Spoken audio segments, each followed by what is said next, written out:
এই ফান্ডে পর্যাপ্ত অর্থের সংস্থান নেই।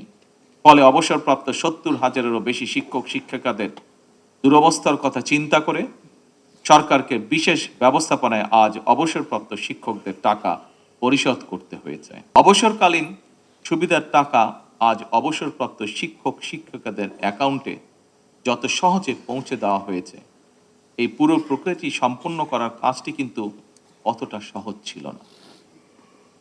কারণ পতিত পরাজিত বিতাড়িত ফ্যাসিবাদী সরকার যেভাবে ব্যাংক, বিমা সহ প্রতিটি সেক্টর থেকে লুটপাট করেছিল, সেই লুটপাটের কবল থেকে অবসরপ্রাপ্ত শিক্ষকদের স্বার্থ রক্ষায় গঠিত উল্লেখিত দুটি তহবিলও রেহাই পায়নি।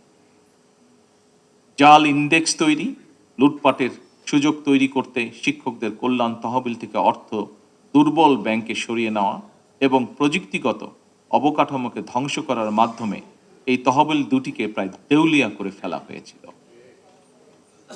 ফলে যে শিক্ষকগণ সারা জীবন শিক্ষার আলো ছড়াতে নিজেদের জীবনের সোনালী সময় পার করে দিয়েছেন, জীবনের এই প্রান্তে এসে তাদের চরম আর্থিক অনিশ্চয়তার মুখোমুখি হতে হয়েছে।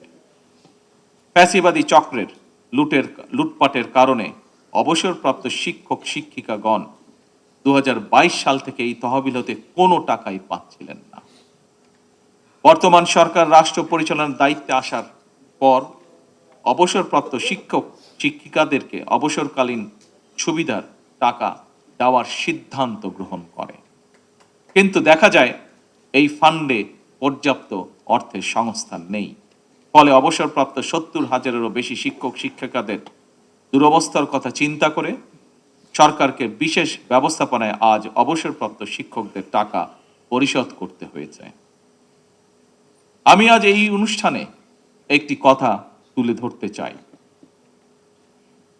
যতদিন আপনাদের নির্বাচিত বর্তমান সরকার রাষ্ট্র পরিচালনার দায়িত্বে থাকবে, ইনশাল্লাহ আমাদের সর্বোচ্চ প্রচেষ্টা থাকবে অবসরকালীন সুবিধার টাকা পেতে আপনাদেরকে আর অফিসে অফিসে ঘুরতে হবে না।